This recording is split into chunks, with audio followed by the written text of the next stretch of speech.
اللهم صل على سيدنا محمد يا رب صل وسلم دائما ابدا على حبيبي. ہم کینسر کے اسپیشلسٹ، کتنے لوگوں کو کینسر ہوتا ہے نا.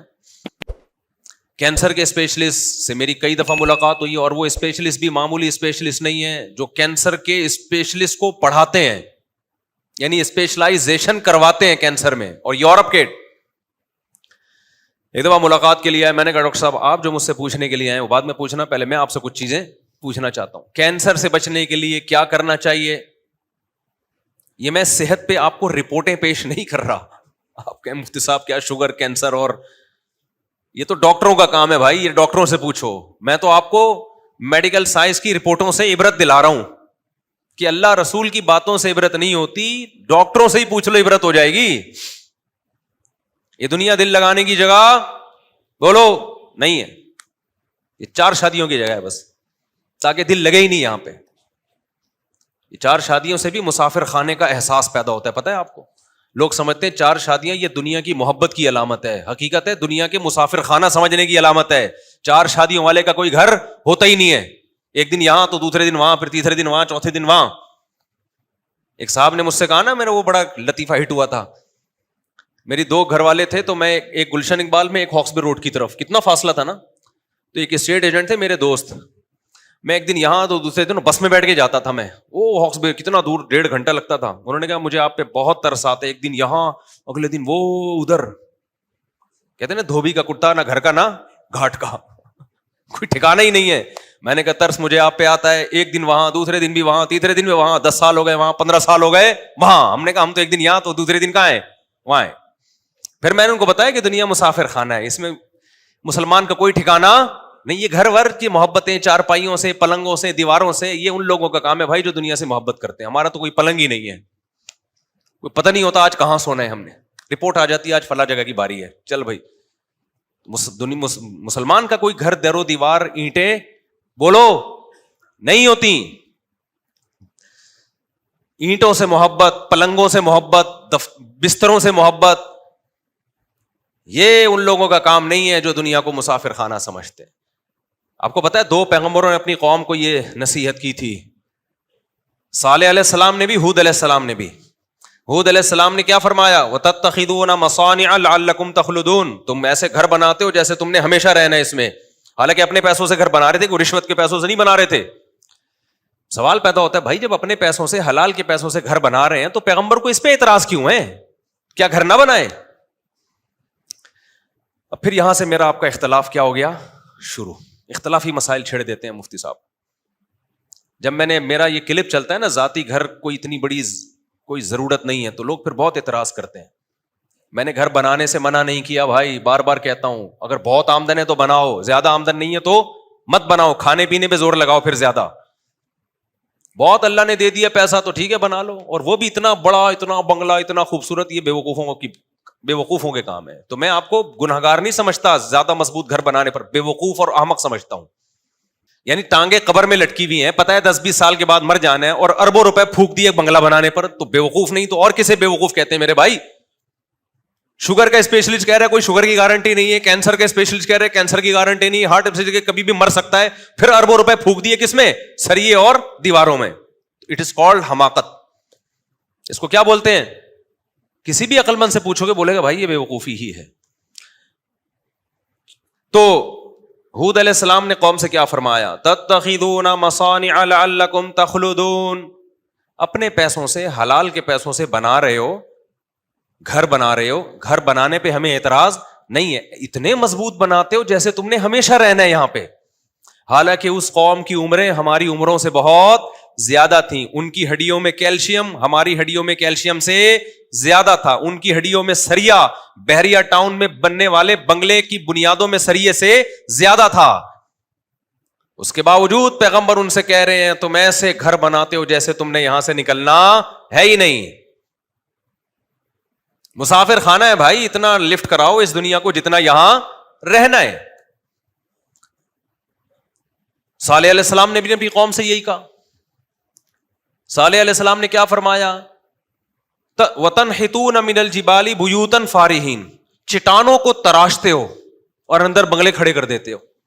کتنی محنت لگتی ہے چٹانوں کو تراش کے بنگلہ بنانے میں بھائی، عمریں بیت جاتی ہوں گی.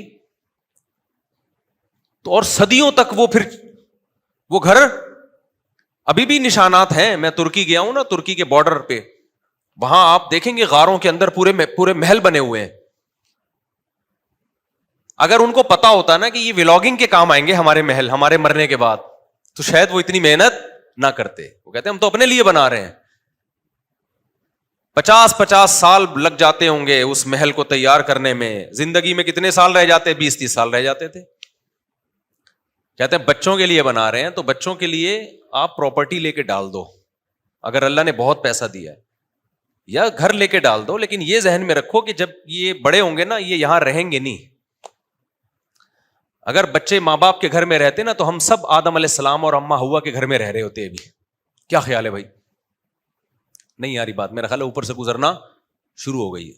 آدم علیہ السلام نے بھی سوچا ہوگا گھر بناؤں اپنے بچوں کے لیے، سارے یہاں پھر ہوتے نہ بچے جیسے جیسے بڑے ہوئے مارکیٹ سے شارٹ ہوتے گئے. میرے والد صاحب نے گھر بنایا ہمارے لیے، ہم تو نہیں رہ رہے بھائی اس میں. کون رہتا ہے بھائی؟ سب کوئی جاب ہوتی ہے، کوئی کہاں چلا جاتا ہے، کوئی کدھر چلا جاتا ہے. تو اتنی ٹینشن نہ لو. بچہ کے لیے اللہ نے وسائل دیے تو چھوڑ کے جاؤ، لیکن یہ ذہن میں رکھو بچہ 2 ہاتھ اور 2 پاؤں لے کے آتا ہے. اللہ نے کچھ اس کو بھی کہا ہے کہ تو بھی کچھ ہاتھ پاؤں مارے گا. لہذا بچوں کی زیادہ ٹینشن لے کے وقت سے پہلے قبر میں مت جاؤ. توکل کرو، اللہ پہ اعتماد کرو. یہ 2 ہاتھ اور 2 عدد پاؤں لے کے آیا ہے، بغیر ہاتھ پاؤں کے نہیں آ گیا. یہ 2 ہاتھ اور 2 پاؤں اللہ نے پیٹ ایک دیا ہے، اور 2 ہاتھ میں 10 پیٹوں کو بھرنے کی صلاحیت دی ہے. سمجھتے ہو؟ یہ کما زیادہ سکتا ہے، جتنا کھائے گا اس سے 10 آدمیوں کا زیادہ کمائے گا یہ. تو بچوں میں اسکلز پیدا کرنے کی کوشش کرو، زیادہ پیسہ انویسٹ کرنے کی کوشش نہ کرو. اور میں نے دیکھا ہے جن لوگوں نے بچوں کے لیے بڑی بڑی جائیدادیں چھوڑ کر گئے ہیں، بچوں میں کوئی اسکلز تو تھی نہیں، کمانے کا کوئی طریقہ تو آتا نہیں تھا، وہ سارے کروڑ روپے بچے برباد کر کے پھر زیرو ہو کے بیٹھ جاتے ہیں. اس لیے بچوں میں کوئی قابلیت پیدا کرو، اس کو زیادہ فوکس کرو. آپ دولت جمع کرنے کو زیادہ کیا کر رہے ہو؟ فوکس کر رہے ہو. اور بچہ بالغ ہو جائے نا، پڑھائی سے زیادہ کاروبار کی فکر کرو اس کی. پڑھائی میں آج کل کچھ نہیں رکھا ہوا. پڑھانا ہے تو گھر میں ہوم اسکولنگ میں پڑھاؤ. کچھ یہ الگ سے ٹاپک ہے، اس پہ تو بہت کچھ بولنے کا ہے ابھی. تو مسلمان تو ہمیشہ تجارت کیا کرتے تھے بھائی. جو تجارت میں نہیں چل رہا اس کو بولو تو کماؤ پوت بنے گا، ٹھیک ہے، تو جاب کرے گا جا کے. اصل تو مسلمانوں کا کام کیا ہے؟ بولو نا، بزنس ہے. صحابہ نے سب نے تجارتیں کی. یہ تو انگریز کے آنے سے پہلے ہم تو سارے باپ دادے بزنس کرتے تھے، زمینداری اور بزنس. یہ تو انگریز کو دفتروں کے لیے ملازم چاہیے تھے، ہم لوگوں کو اس نے بوٹ پالش پہ اور کلر بنا کے بٹھا دیا. اور اگر جاب کرنی ہے تو وہ جاب کرو جس کا کوئی ویژن ہو، یعنی کسی ادارے جس کا کوئی بڑا ویژن ہو، اس ادارے میں جاب کرو تاکہ آپ کی اس جاب سے انسانیت کو فائدہ ہو. مثال کے طور پر آپ گٹکا کمپنی میں جاب کر رہے ہو تو اس کا کیا فائدہ ہے یار؟ پیپسی میں جاب کر رہے ہو، اس کا کیا فائدہ؟ لوگوں کو پیپسی پلا کے کیا ملے گا آپ کو؟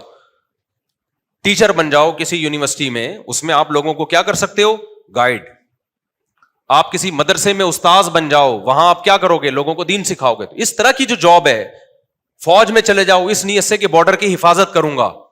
اس طرح کی جو جابس ہیں وہ تو مسلمان کو کرنی چاہیے. باقی جو آج کل جس قسم کی جابس ہو رہی ہیں وہ کوئی اسلام اس کو نہیں وہ زیادہ اہمیت دیتا. خیر، تو وہ جو ہارٹ اسپیشلسٹ تھے انہوں نے کیا کہا؟ کینسر کے اسپیشلسٹ تک پہنچا تھا میں. 3 ہو گئے نا، ایک ہارٹ ہو گیا، ایک گردے کی کوئی شوگر کی گارنٹی نہیں ہے، دوسرا آپ کے دل کی کوئی گارنٹی نہیں ہے، تیسرا ہو گیا کینسر. بہت سے لوگ کس سے مرتے ہیں میرے بھائی؟ بولتے کیوں نہیں؟ کینسر سے. تو کینسر کے بہت بڑے اسپیشلسٹ میں نے ان سے پوچھا ڈاکٹر صاحب ذرا بتائیں آج کل کینسر بہت زیادہ پھیل رہا ہے، اس سے کون سے اسباب ایسے ہیں جن کو ہم اختیار کریں گے تو کینسر سے بچیں گے؟ انہوں نے بتایا بھائی سب سے زیادہ جو چیز کینسر کا ذریعہ بنتی ہے موٹاپا. کیا چیز بنتی ہے؟ بولو نا. آپ جتنا کھا رہے ہیں آپ کی انرجی اتنی یوٹیلائز نہیں ہو رہی، استعمال نہیں ہو رہی. ان پٹ زیادہ ہے، آؤٹ پٹ کیا ہے؟ کم ہے. ان پٹ 3 پراٹھے ہیں، آؤٹ پٹ کیا ہے؟ دفتر میں بیٹھ کے کی بورڈ سے لو لیٹر لکھ رہے ہیں، اس کے علاوہ یا فیس بک پہ کمنٹس کر رہے ہیں، اور کچھ بھی نہیں ہے. تو 2 انگلیاں چلانے کے لیے 2-3 پراٹھوں کی بالکل بھی ضرورت بولو نہیں ہے. سب یہی کر رہے ہیں, سب یہی کر رہے ہیں. ہو سکتا ہے میں بھی, میں کوئی بہت کوئی ایسا نہیں ہوں کہ میں کوئی, آپ سمجھ رہے ہیں کہ مجھ سے آپ پتہ نہیں کہ شاید 2 نوالے صبح ایک کھجور کے چکھ لیتے ہوں گے. ہم سب اس بیماری میں مبتلا ہیں. ہماری محنت کم ہے اور خوراکیں کیا ہیں بہت زیادہ. تو میں نے کہا ڈاکٹر صاحب پھر کیا کرنا چاہیے؟ انہوں نے کہا وزن نہیں بڑھنے دو میرے بھائی, خاص طور پہ 40 سال کے بعد کسی قیمت پہ وزن بولو نہیں بڑھنے دو. میٹھا کیا کرو میرے بھائی, 40 سال کے بعد خاص طور پہ یہ جو چینی ہے اس کو کیا کر دو, چھوڑ دو. اچھا میں نے کہا بھائی سگریٹ, ہاں میں نے کہا اور کیا؟ انہوں نے کہا گٹکا, گٹکے سے منہ کا کینسر, گلے کا کینسر, تمباکو سے. میں نے تو اپنی خود زندگی میں اتنے کینسر کے گٹکے والے دیکھ لیے ہیں. اور کیا ہوتا ہے بھائی؟ اور انہوں نے کہا کہ یہ ہوتا ہے کہ جی آپ سگریٹ پیتے ہیں تو اس سے کیا ہوتا ہے, بولو نا, بتا دو اپنی زبان. کینسر کا امکان بہت زیادہ بڑھ جاتا ہے. میں نے کہا اچھا سگریٹ بھی ایک بندہ نہیں پی رہا, گٹکا بھی نہیں کھا رہا, پان بھی نہیں کھا رہا, وزن بھی اس کا کیا ہے فٹ فاٹ, جاگنگ کرتا ہے, جم جاتا ہے, خوراکوں پہ کنٹرول ہے. ڈاکٹر صاحب گارنٹی لیتے ہو کینسر نہیں ہوگا؟ آپ کو سن کے رونا آئے گا. اتنا کچھ کرنے کے بعد نا وہ کہتے ہیں گارنٹی پھر بھی بولو سب کچھ صحیح آ رہا ہو پھر بھی ہو جاتا ہے. وہ مجھے پھر لطیفہ یاد آتا ہے, سنا ہی دیتا ہوں. اتنا کچھ کرنے کے بعد بھی اب آدمی اتنی محنت کرے تو ڈاکٹر صاحب گارنٹی دو نا کینسر نہیں ہوگا. ڈاکٹر صاحب کہتے ہیں کینسر پھر بھی ہو سکتا ہے. وہ مجھے لطیفہ یاد آ جاتا ہے. ایسے موقع پہ ایک آدمی اپنی بیوی کی کبھی تعریف نہیں کرتا تھا, اس کو اچھی نہیں لگتی تھی وہ. تو ایک دن بیوی نے کہا کہ بھائی تھوڑا سا آج میں میک اپ کرتی ہوں, کچھ ساڑی اچھی پہنتی ہوں, کچھ چوڑیاں ووڑیاں, بڑا زبردست زینت اختیار کی نا اس نے. اپنے شوہر سے کہا بتائیے یہ میری چوڑیاں کیسی لگ رہی ہیں.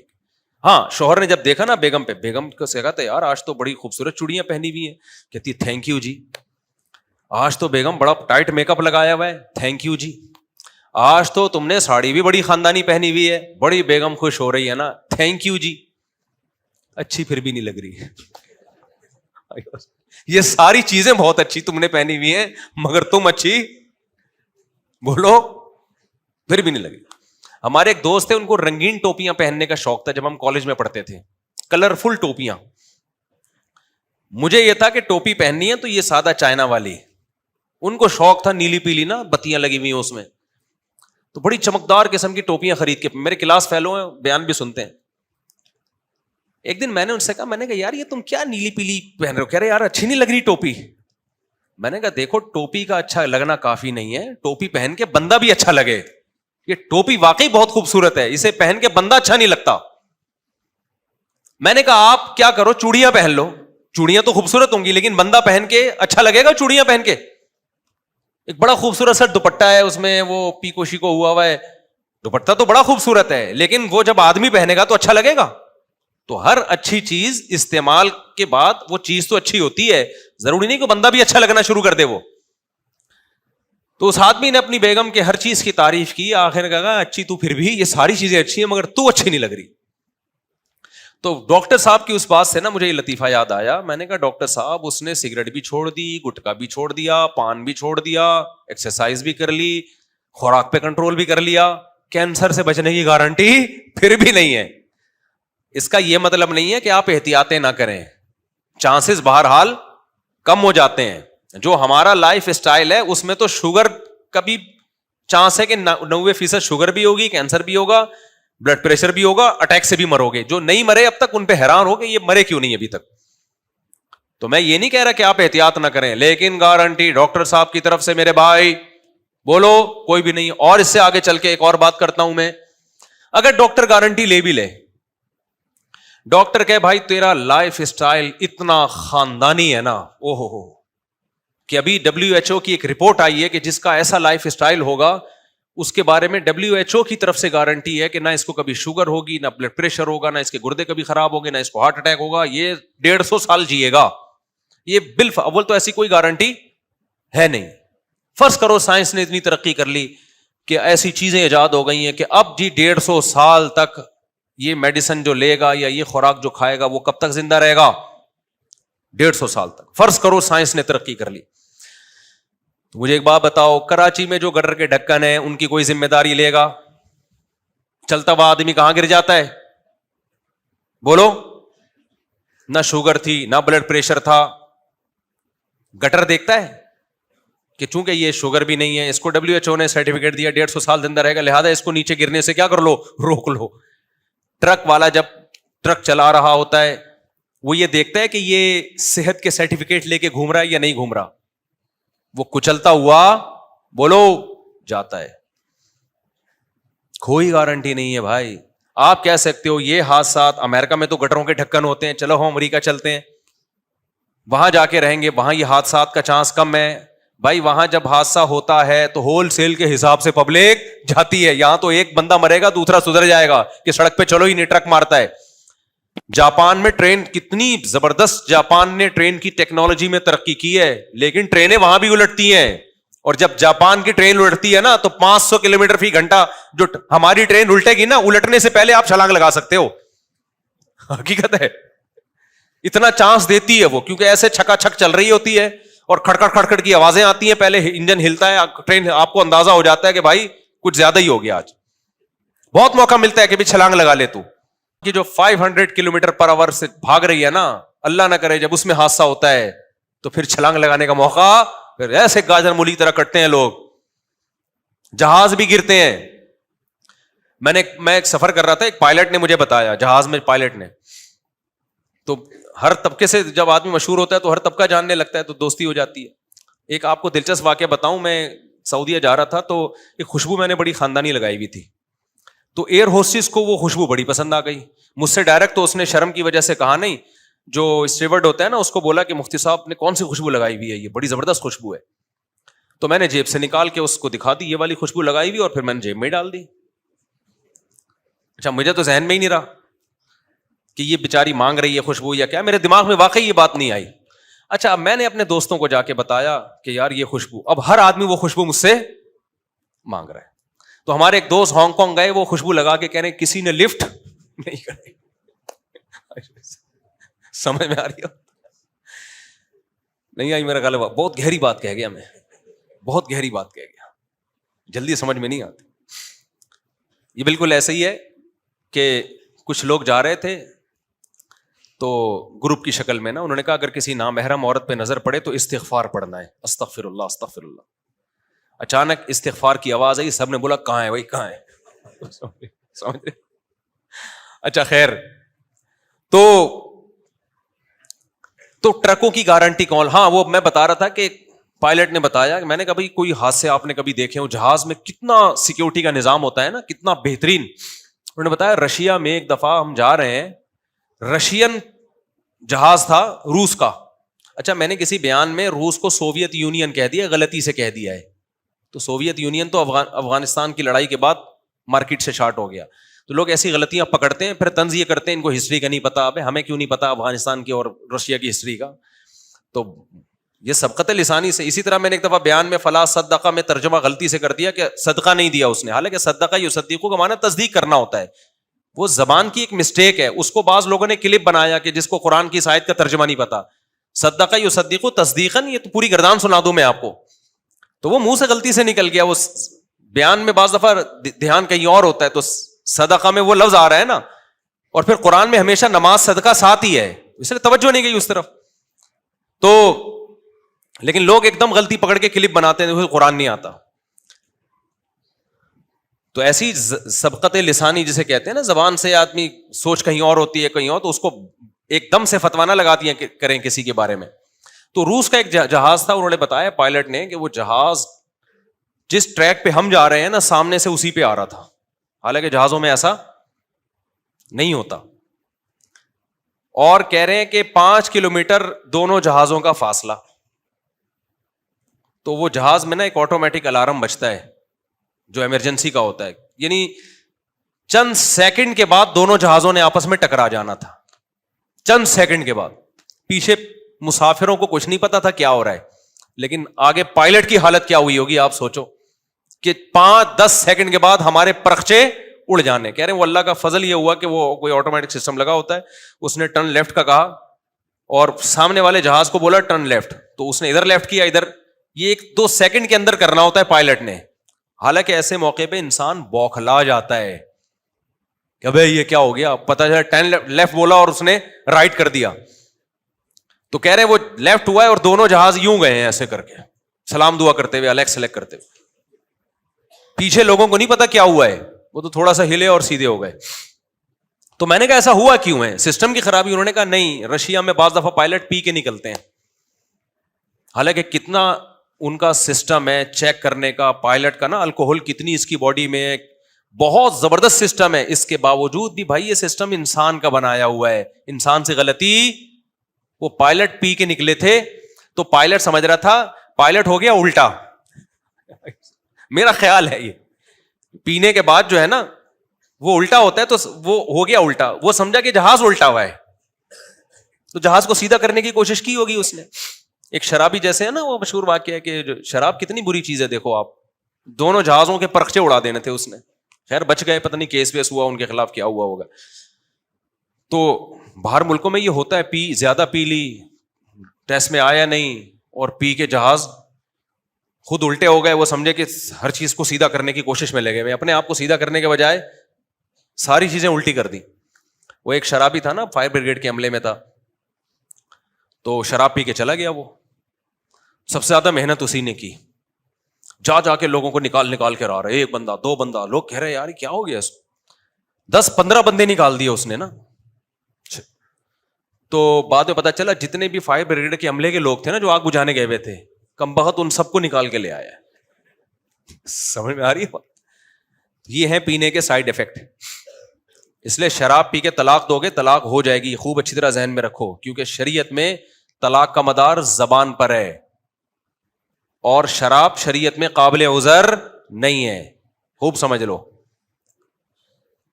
تو یہ جو کہتے ہیں نا شراب پی کے طلاق نہیں ہوتی, اس کی کوئی مضبوط دلیل نہیں ہے کوئی اس کی.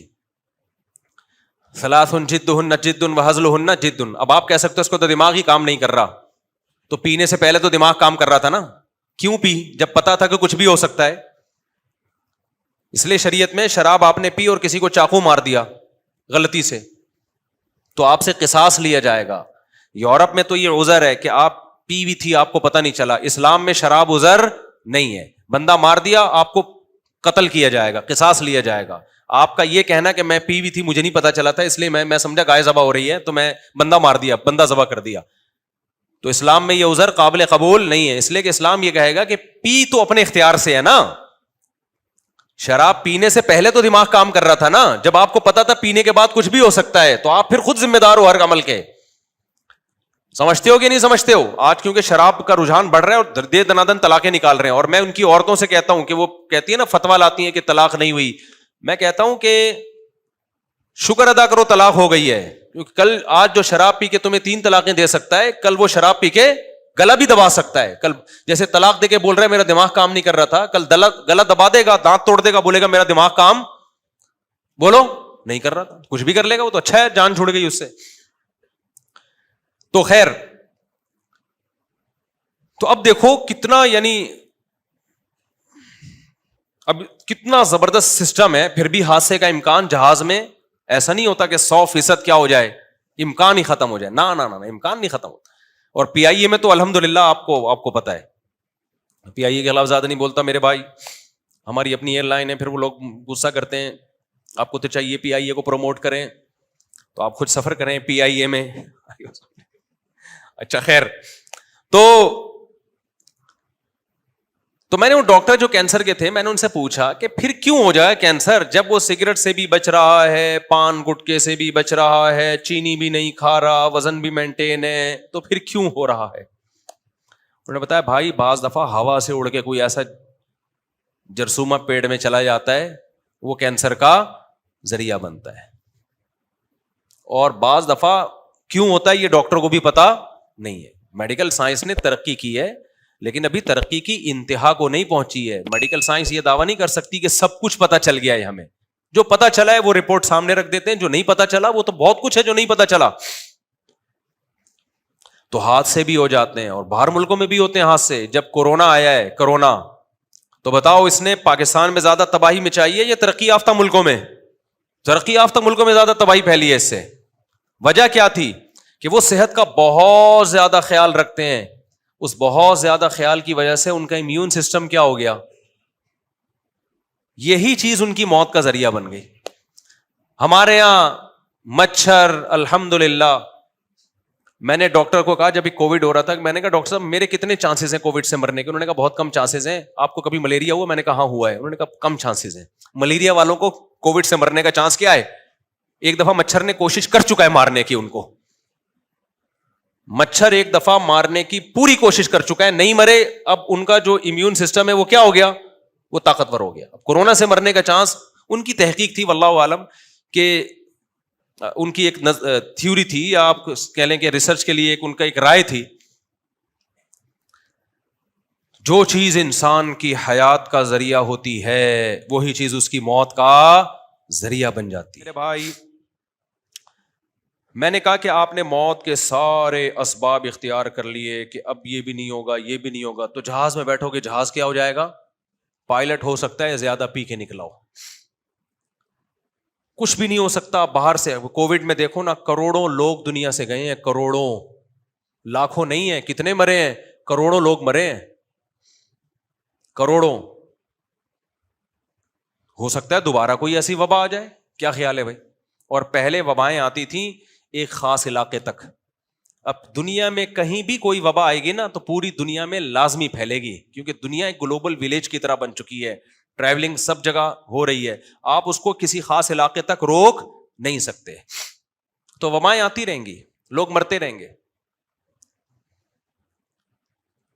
تو اس لیے کانسیپٹ کو کلیئر کرنا پڑے گا میرے بھائی, یہ دنیا دل لگانے کی جگہ ہے یا دل لگانے کی جگہ نہیں ہے. اگر آپ نے دل لگا لیا یہاں تو ہر وقت موت سے ڈرتے رہو گے. پیسہ کماؤ گے تو ہر وقت اس کی فکر کہ یہ پیسہ کسی طرح سے میں استعمال کر لوں, کھا لوں.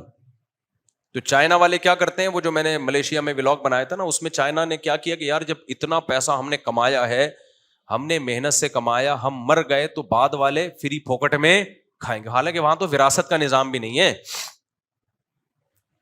تو انہوں نے قبریں بنوائی کہ یہ ساری دولت ہمارے ساتھ قبر میں دفن کی جائے. اور یہ رواج فرعون کے زمانے سے چلا آ رہا ہے. پہلے غیر مسلموں میں بہت رواج تھا, ان کو توقع نہیں ہوتی تھی کہ ہم ایسے مر جائیں گے, تو وہ کیا کرتے تھے, موت کے وقت وصیت کرتے کہ یہ سونے چاندی کے ڈھیر اور یہ اتنی دولت ہمارے ساتھ قبر میں دفنا دو. دل چھوٹا ہوتا ہے نا کہ میرے بعد فری پھوکٹ میں کھائیں گے نا لوگ, کچھ محنت تو ہے نہیں ان کی, اور یاد بھی نہیں رکھیں گے تھوڑے دنوں تک. دنیا پرست لوگ تو اپنے ماں باپ کو یاد بھی نہیں رکھتے. دیندار آدمی تو ابا کی وراثت کھاتا ہے تو ساری زندگی دعاؤں میں یاد بھی رکھتا ہے. آج میں ملتا ہوں بہت سے دینداروں سے, کل میں ملا, بہت اللہ نے ان کو نوازا, کہتے ہیں یار یہ سب میرے والد کی محنت ہے, والد صاحب کی, میرا کیا ہے, یہ دکان والد صاحب نے بنا کے دی تھی, انتقال ہو گیا, بس ہم تو کہتے ہیں ان کے لیے دعائیں کرتے ہیں. تو یہ تو نیک لوگ کرتے ہیں, ورنہ دنیا دار آدمی تو 3-4 دن میں ابا کو کیا کرتا ہے, بھول جاتا ہے. تو اب کیا کیا چائنا والوں نے, وہاں بہت بڑا قبرستان نا, جو بڑے بڑے ملینز اور بلینئرز جو ہے وہ وہاں پہ دفن ہوتے ہیں, وہ کیا کرتے ہیں, اب وہ قبرستان ایک بزنس بن گیا ہے.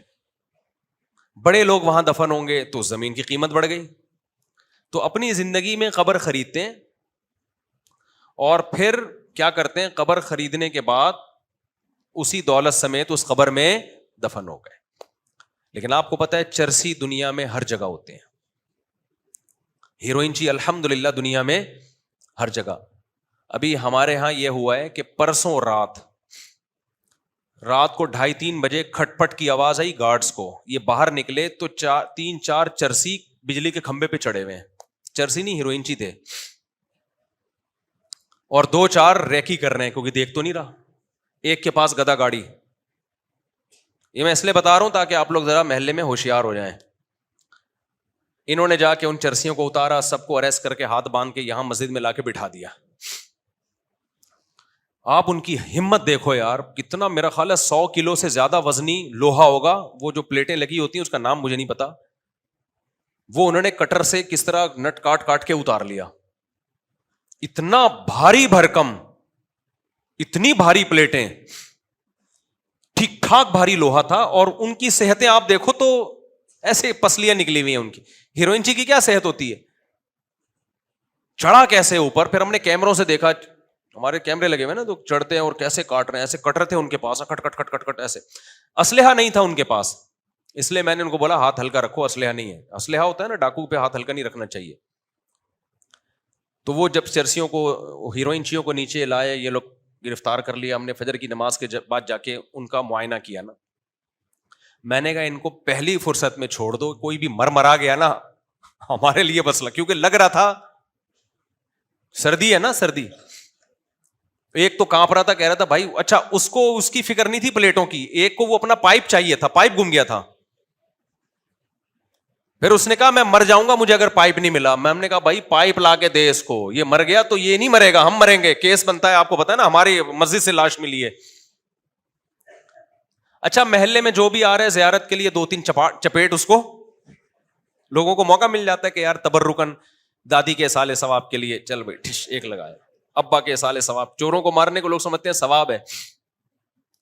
مجھے بار بار یہ فکر ہو رہی کہ یہ ہڈیاں نکلی ہوئی ہیں ان کی اور کمیزیں اتری ہوئی ہیں, ننگے پتنگے بیٹھے ہوئے ہیں, یہ سردی الگ ہو رہی ہے, کانپ الگ رہے ہیں, ہیروئن ان کو ملی نہیں ہے. ایک ان کے پاس ذریعہ تھا, یہ سریا جو اتنا لوہا انہوں نے اتارا ہے وہ بیچ کے ابھی پڑیا ملے گی ان کو, وہ بھی ان کا آپشن کیا ہو گیا, ختم. اب ہم ہیروئن کا انتظام تو کر نہیں سکتے ان کے لیے, ان کو تھانے میں پولیس کے حوالے کرو بھائی, جان چھڑاؤ ان سے. تو پولیس کو جب فون کیا نا, پولیس نے بولا بھائی یہ ٹینشن بولو خود پالو یار, ہم نہیں لے کے جا رہے. ان کو خود اپنا ڈر ہوتا ہے یار ان کو, کیونکہ پولیس جب ان کو لے کے جاتی ہے تو پولیس کے ذمے ہوتا ہے ان کو ہیروئن پلانا. اب ظاہر ہے وہاں اتنی پڑیاں تھوڑی ہیں کہ سب کے کام آ جائیں, وہ مخصوص لوگوں کو کے لیے, استغفر اللہ زیادہ کیا گیا میں, یعنی تو ایک محدود ہوتی ہے نا. تو خیر ہم نے پھر ان کو کھول دیا, ہم نے کہا جاؤ بھائی یہاں سے, دوبارہ یہاں رخ نہیں کرنا. لیکن مجھے 2-4 محلے والوں نے بتایا کہ یہ 20 دفعہ پٹ چکے ہیں, 20 دفعہ پکڑے گئے ہیں, 20 دفعہ پٹ چکے ہیں, پھر اگلے دن یہی کر رہے ہوتے ہیں.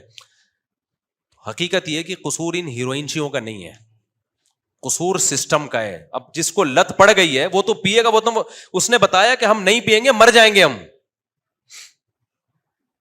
باپ بتاؤ یہ گورنمنٹ کی ذمہ داری ہے یا نہیں ہے کہ یار ان کو نفسیاتی ہاسپٹل میں لے کے جاؤ, یا جو نشہ چھڑوانے والے ادارے ہوتے ہیں وہاں لے کے جاؤ, تم ان کا نشہ چھڑوانے کی کوشش کرو. وہ کہہ رہے گا پھر ہم کیا کریں,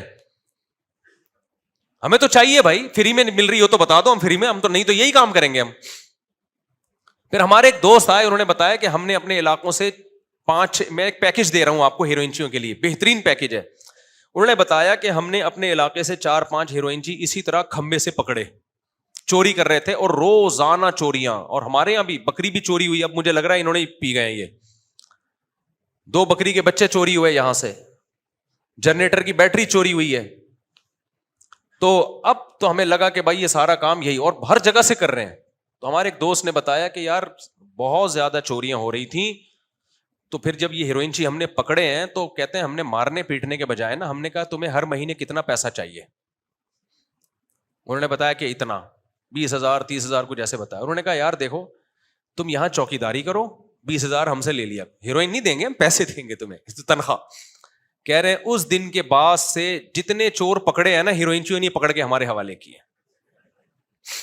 نہیں ہے بات, میرا خیال ہے سیکیورٹی کا نظام ہیروئنچیوں کے حوالے کر دیا تو چوریاں کیا ہو گئیں, بند.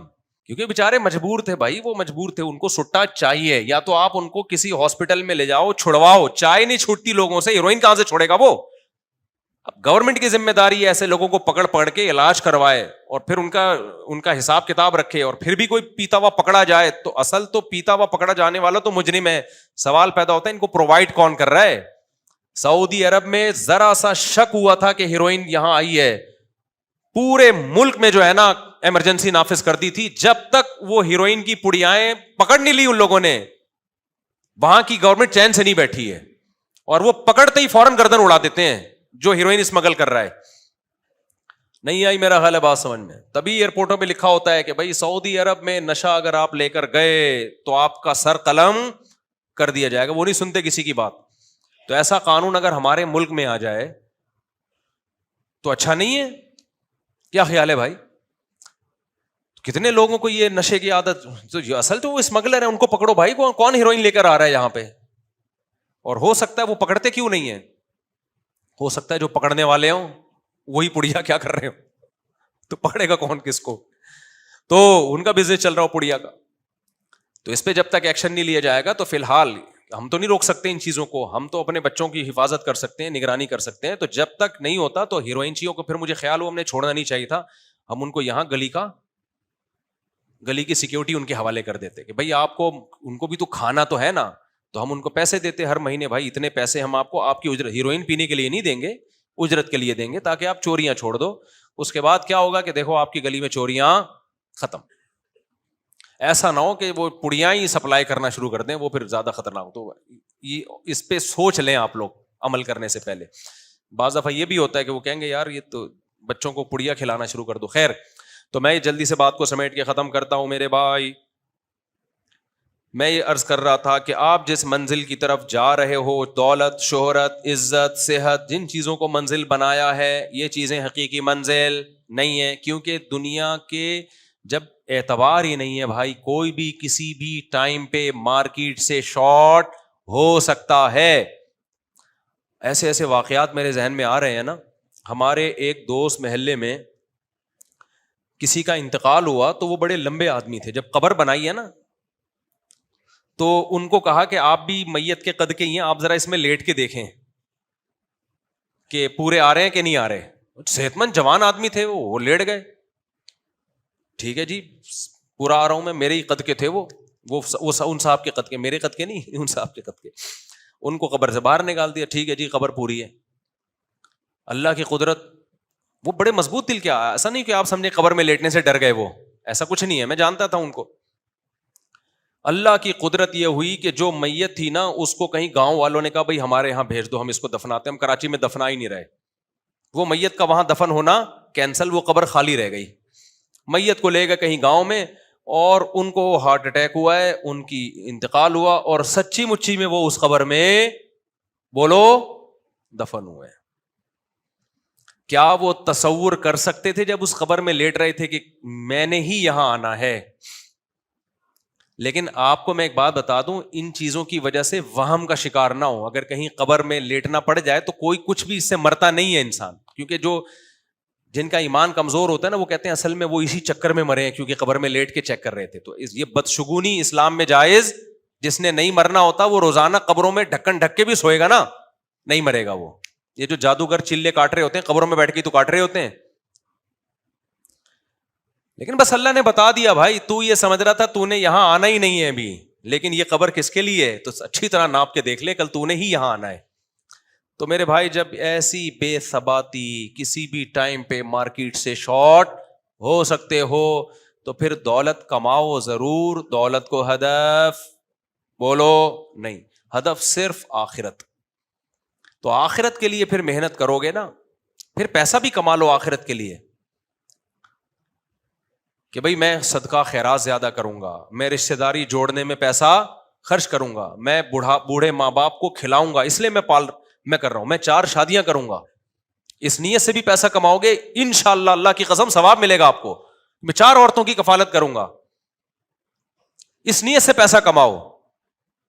میں نسل بڑھاؤں گا, اس نیت سے پیسہ کماؤ. میں جو ہے وہ مدد کروں گا مظلوموں کی, اور میں اس لیے بھی پیسہ کماؤں گا, اپنے لیے بھی کماتا ہے تاکہ میں کسی کے سامنے ہاتھ نہ پھیلاؤں. یہ تو سب سے بڑی وجہ ہے پیسہ کمانے کی, کیونکہ اللہ کو اوپر والا ہاتھ پسند ہے, نیچے والا ہاتھ اللہ کو پسند بولو نہیں ہے. تو آپ کی نیت آخرت ہو گئی. جب آخرت ہو گئی تو اب آپ کی کوشش ضائع نہیں جائے گی. پیسہ آ گیا تو بھی کامیاب, نہیں آیا تو بھی کامیاب. تو میرا اسی تمہید میں ہی آج بیان لمبا ہو گیا, تو وقت بھی پورا ہو گیا ہے, میں اس کو یہاں ختم کرتا ہوں. اگلے جمعے پھر آگے ہم کوشش کر رہا ہوں کہ اس سے اگلے سٹیپ کی طرف جاؤں میں, لیکن کیا کریں تو نہیں جا رہے. تو آپ نے کون سا ایم اے اسلامیات کے کوئی پیپر دینے, تھیسز لکھنے ہیں. اصل میں تو یہ واعظ و نصیحت کی مجلس ہے, موٹیویشن چاہیے, مجھے بھی چاہیے, آپ کو بھی چاہیے, تاکہ ہم اس دنیا سے محبت کرنا چھوڑ دیں. اتنی کریں جتنا ہم نے یہاں رہنا ہے. ہم یہ نہیں کہتے دنیا سے نفرت کریں, آپ اتنی کریں جتنے اس کو لفٹ کرانی چاہیے. ایک سفر میں آپ کے ساتھ کوئی بندہ بیٹھا ہوا ہے, اس نے ملتان پہ اترنا ہے, آپ نے پشاور جانا ہے, اس سے ٹائم پاس کرنے کے لیے دوستی لگائی جاتی ہے. اتنی نہیں لگائی جاتی کہ ملتان پہ اتر رہے تو آپ پھوٹ پھوٹ کے رو رہے ہو, یار یہ کیا ہو گیا. لوگ کہیں گے بھائی تیرا مسافر ہے یار, تو اس نے کون سا تیرے ساتھ جانا تھا. تو یہ گاڑی بنگلے اور دوستیاں اور یہ ساری چیزیں تھوڑے دن کے لیے ہمارے پاس ہیں میرے بھائی, تھوڑے دن میں مارکیٹ سے یہ بھی شارٹ اور ہم بھی شارٹ. تو لفٹ نہیں کراؤ زیادہ. اللہ تعالیٰ سمجھنے کی عمل کی توفیق عطا فرمائے.